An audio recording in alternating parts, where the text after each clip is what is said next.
Good evening, YouTube. It is a nice, mildly chilly Midwest morning. Afternoon. It's morning for me. I just woke up about half an hour ago, but it's a morning for me. We're gonna be heading to the gym, but I have to retake this video. I initially took this video, and about 4 minutes into my ride, I smoked a bug. It murdered itself on my camera lens and basically fogged up the camera lens for the entire ride. So we're gonna make this video again. But I've had this bike for a little over a year. I've put about 1,400 miles on it. I got it with about 900 miles. We're at about 2,500 miles. It's my 2021 Ninja 400 ABS. I bought it to replace my Rebel 300 that only had 300 miles on it when I got rid of it. And I want to do an update video, how it's held up in the last year for somebody like me, a squid, a new rider, somebody that's still learning, somebody still learning how to shift and lean and turn and brake evenly and do all those nice things. But more importantly, is it a good starter bike for somebody that's not like Yami Noob or Spite or Fort9, where they rode a million bikes and then they go and jump on one of these and say, yeah, it's a good beginner bike because it's probably easier for them to ride compared to all the leader bikes and crazy shit they're riding. But we're gonna get into that. But since we're here and we're parked in a nice area, I love my apartment complex. I don't know why that water is super blue, but it's super blue. I want to go over the exterior of the bike. Only modifications I've done, doesn't count as a modification, but I got a quad lock and I have to go buy a new case because I got a new iPhone. I got rid of that placenta that hangs really like low and out, and installed this like nice metal fender eliminator last year, with LED tail lights. Looks good, cleans up the bike. I kind of want to get rid of the pegs. I can only get rid of this one. I can't get rid of this one because attached to it is, from what I can see, is the rear brake fluid housing thingy. So that one's gonna have to stay. This one might come off. I'm not 100% sure yet. I also installed these mirrors. I made a video on it. In the original video, I said they were about 90-ish% useless and 10% useful. I lied. They're actually 100% useless. The only time I actually use them, as you can see I have one out, is to make sure my GoPro is recording. Other than that, I can't see shit with them. If you put them too far out to see, they'll see not the lane next to you, but the third lane. Like if you're on a highway and you're in the middle lane, you'll see the shoulder, and if you're in the right lane, you'll see the most left lane. If you aim them to see the middle lane right here, you don't catch anything because of the handlebars. So they're kind of useless, but they look great. Profile-wise, they look great, and they've held up great. They look nice. The only other issues, I don't know if you can see it from here, but as we get closer, you might be able to see it. These stupid fairings keep popping out, and I don't know why. This whole section keeps popping out.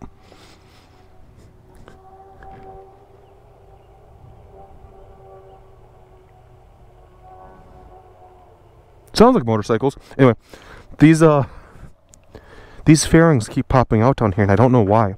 I can push them in, and they pop back out. They've been like that since I got the bike. I have no idea why. Other than that, she's held up great. She looks great. Feels great. So let's get on her, and let's go start riding to the gym. Hopefully we don't kill a bug again. This time, it is about 60 degrees outside. Kind of nippy. Jeans, a little bit of a thicker hoodie. You know, walking around in this weather feels totally fine, but when you start actually moving, just getting out of the parking garage and getting over here, it's kind of cold. But as you guys can see, we have since purchased 1,342 miles. We're currently like 2,300 miles. And I'm averaging about 52 miles a gallon. I average between 47 and 55.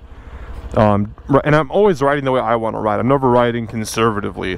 When I rode on the highway from where I parked the motorcycle to where I live, I rode it about 90 some miles, and I did average, I think in that time, around mid 60s. Again, full tank of gas. I already put 20 miles on it. And we have about 200 miles of range per tank of gas, which is pretty nice. So we're gonna get going. I had a bunch of people ask what kind of audio setup I'm running on the bike or on my helmet, because it's pretty clear. Oh god, see, it's cold enough for the visor kind of fogs up a little bit, but we'll make do. We'll make do, people. Hopefully when we start moving it clears up. I do have one of the pin locks. I have not yet installed it yet. I was going to, and when I went to, I realized I left it in the door handle of the Jeep, which is 100 miles away. So we're gonna make do. Yesterday, I went on that road over there and I almost died because they like dug the dirt up, so it's all rocks. So I almost died.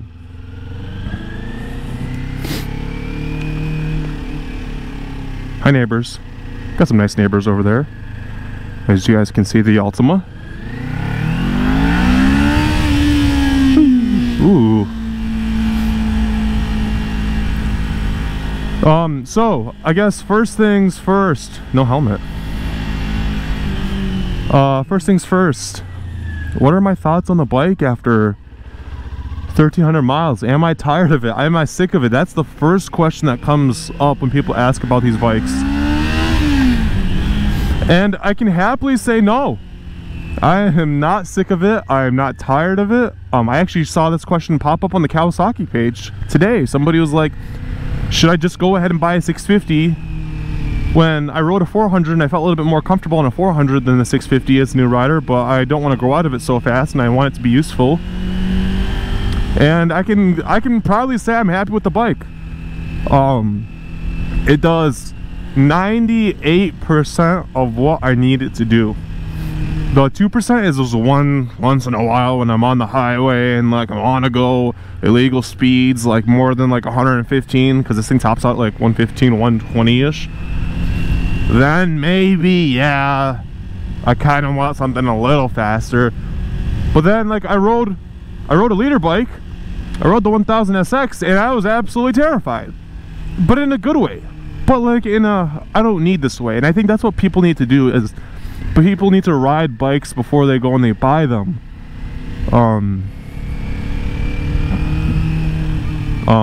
Do the demo days. Ask the dealerships for an extended test ride, because you should probably put some miles down on the bike before you buy it. And when I bought the 1000 SX, I realized I don't need it. This bike does everything I need it to do perfectly fine. She is nimble, she's quick, she's light, she's flickable, she's tossable. Sounds like I'm describing a woman.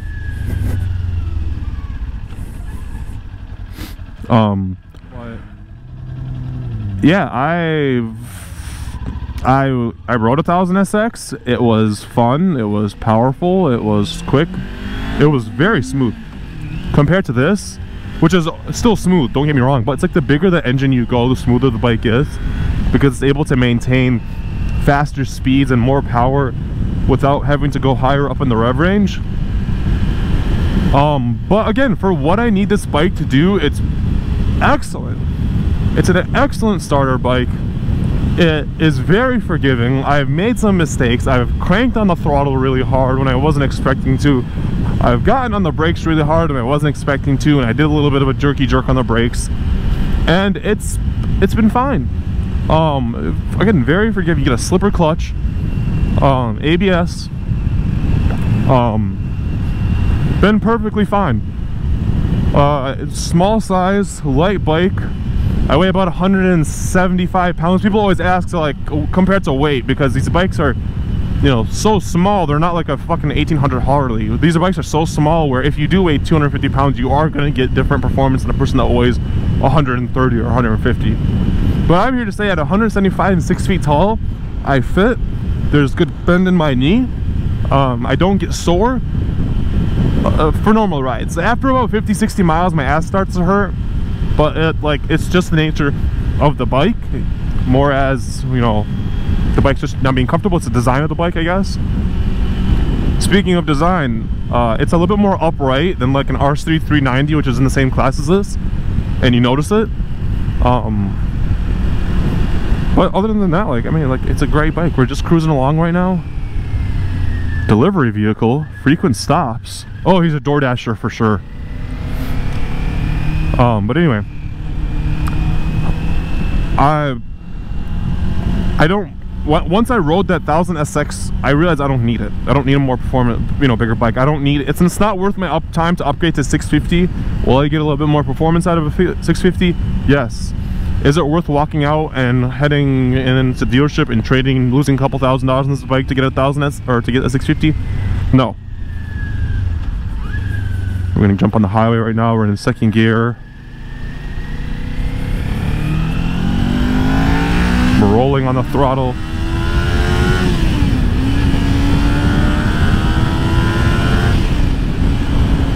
Again, we're not full throttling, we're rolling on the throttle. Like, again, just cruising. That was about 60% throttle, and we're able to maintain nicer speeds. Currently at 71 at 5,000 RPM. So on this bike, the meat of the power band is like 6,000 to 7,000. Taking a corner at 90 miles an hour, 93. And that's like the fun part of this bike, is that you can just fly. And not get yourself in too much trouble. You just gotta be smart about it. But like, yeah, the meat of this bike's power band is 6 to 7. That's where you always kind of want to leave, like, for me, the cruising RPM, because when I need to get on it, I'll have, you know, RPMs to get on it. Let's get into third gear here in this corner. When I need to get on it, I can get on it. I also call it the Kawasaki VTEC. I don't know what it is, but at like 6,000 to 7,000 RPM, it sounds like something else is like sucking in air, kind of like another intake. I don't know how to describe it. But see, the highway here is probably 175 miles an hour. Third gear pull.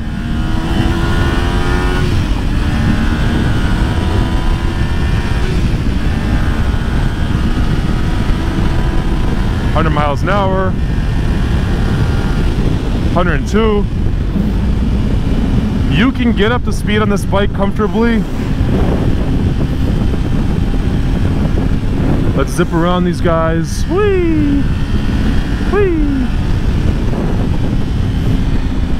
85 miles an hour. Again, very comfortable. I'm gonna roll on the throttle again. Rolling on the throttle. So even at 86 to 87 miles an hour, you have room to pull. If you're going 85 in Texas and you have to pass somebody, you can pass somebody. 105 kilometers an hour, 106, 112.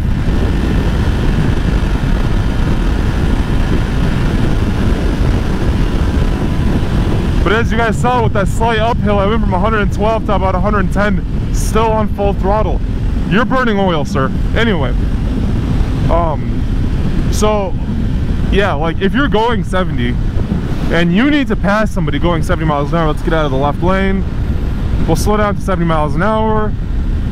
Again, we're kind of in the meat of the power band right now, so let's slow down to 70 miles an hour. Say you're driving around in West Virginia singing that song, "Oh West Virginia," and then you need to accelerate to pass the Subaru.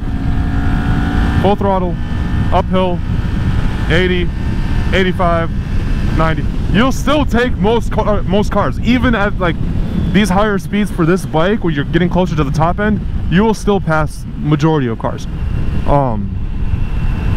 It even has a little indicator to tell you're getting good gas mileage. But it does highway riding great. You won't worry about it. In the Rebel, everyone's like, yeah, you can, and some people are like, no, you can't, and then people are like, yeah, you can. No, you can't. Not the 300. This thing, all day, every day, you can ride on the highway comfortably. You know, you could ride at 70 miles an hour, and again, only be at like 7,000 RPM and still have like 5,000 more RPMs to play with.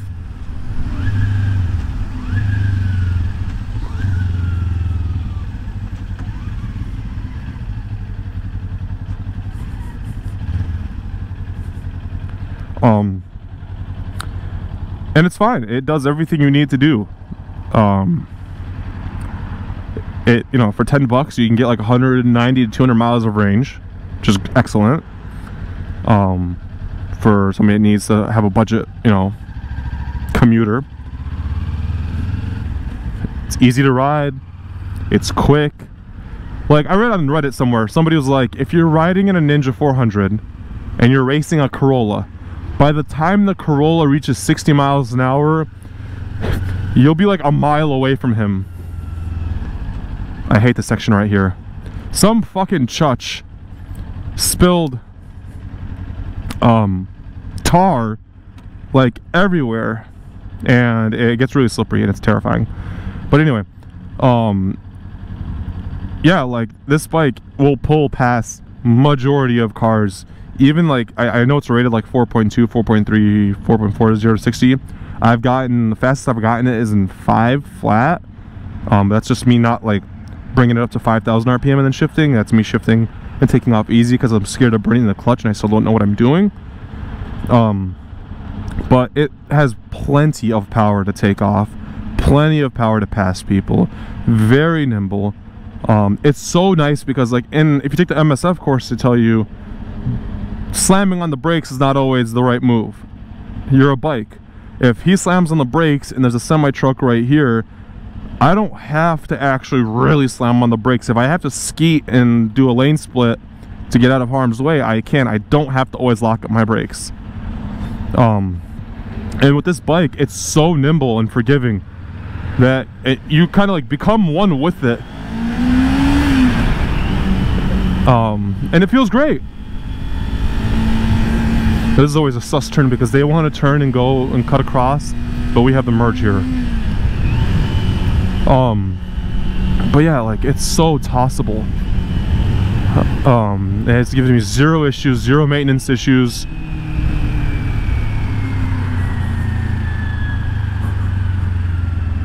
Whee. The Home Depot. Save big money at Menards.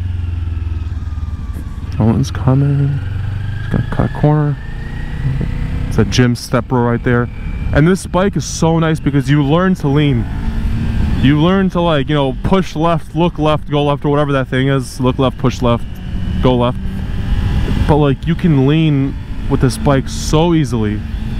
And yeah, it builds confidence. It's not too heavy. It's the perfect size, honestly, for somebody like my size. And it's a perfect, great starter bike. I learned more in the first 300 miles of this bike on how to ride than I learned on the Rebel. Guarantee you, when I got in this bike and it like changed the way I turned and leaned and shit like that.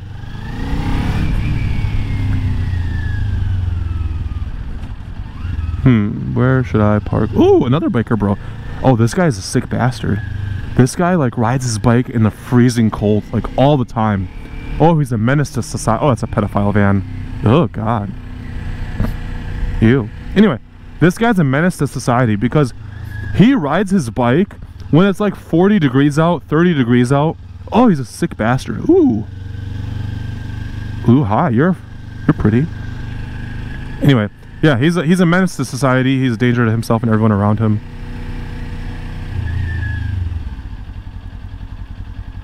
Step row.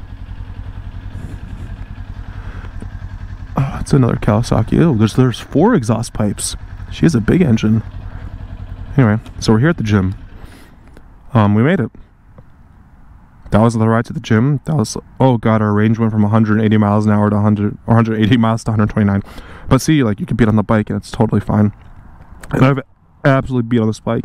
She has not had an easy life. You know, I'm always redlining her and bringing her, well, not redlining her, but like bringing her up to high RPMs and shifting around. You know, when I actually want to have fun. Holy shit. Wow, the entire time I was riding around, my phone was in my back pocket and didn't fall out. I never do that. Oh my god. Oh my god, that's terrifying actually.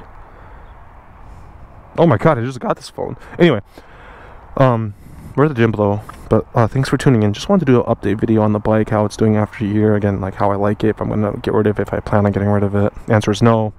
I'm going to keep her. If I might have to get rid of the bike if car stuff turns out weird because I want to buy a Miata or something. I don't have room for them, but I don't want to get rid of it. I'm trying to make room for it, but we'll see. But thanks for tuning in, guys. I hope there's not a bug on this camera lens. Thanks for watching. And now go to the gym. Go work out. Go have some body dysmorphia.